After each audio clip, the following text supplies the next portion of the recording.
The beauty of agroforestry is that it is so adaptable to so many different kinds of ecosystems and food production goals and labor capacities.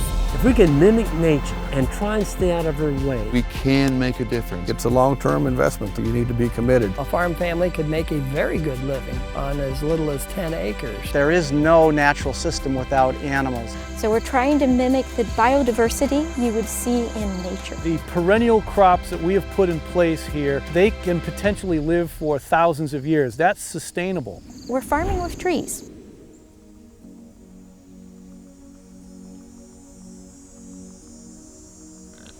My goals are to have an easy system to manage that is profitable by itself. I like the money. That's kind of nice. Number two thing is that when I go to bed at night, the pecan tree's where I left it, and when I get up in the morning, it's the same place. you can't grow good food out of dead soil.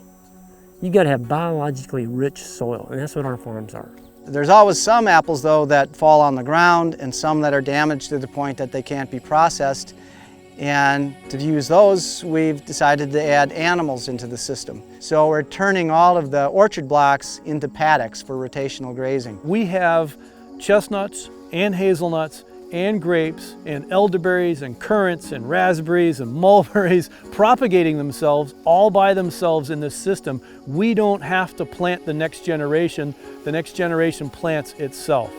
Now, if you can walk away from your farm and it plants itself and it continues to thrive in your place, that's a regenerative system. If you're going to have a good food system, you have to integrate and work with nature. So on this farm, you'll see lots of different biodiversity, whether it be the insects or the animals or the fruits or the vegetables, the crops that we grow, the natural areas that some people might look and see as being weeds. Those aren't necessarily weeds. They might be something that helps to work with our farm. It has really grown to a huge industry that's actually moving agriculture these days and the marketplace.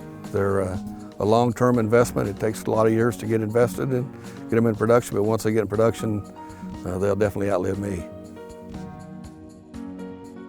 Regenerative is not about just putting something on the ground and making the ground healthy. It's about restoring the full cycles of the ecology.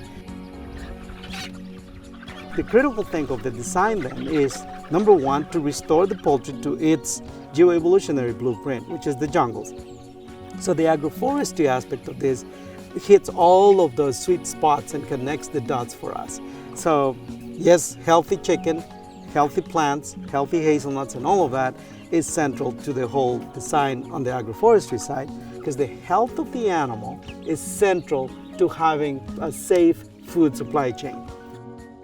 And that's helping a little bit to keep this healthy and green and safe to produce healthy food, and with the cows to have healthy meat, and beside that use the fertilizer from the cow and fertilize the land without having to buy or expend money in machine to bring those fertilizer to the ground. And last year we had, how many days over 80 degrees? It was a lot. I think it was a record. The cows need shade. They just don't do well if they're not cooled down. And if I can get another hour of eating, I'm going to get more milk, and more milk means we got a way to pay this project off. We are interested in having an orchard system that mimics a natural ecosystem to the extent possible. So we have started implementing some agroforestry principles as a way to achieve those goals. We're interested in doing this for the health of the trees and the quality of fruit that we can produce, but also for the soil health, water health, and the kind of health and satisfaction for our family.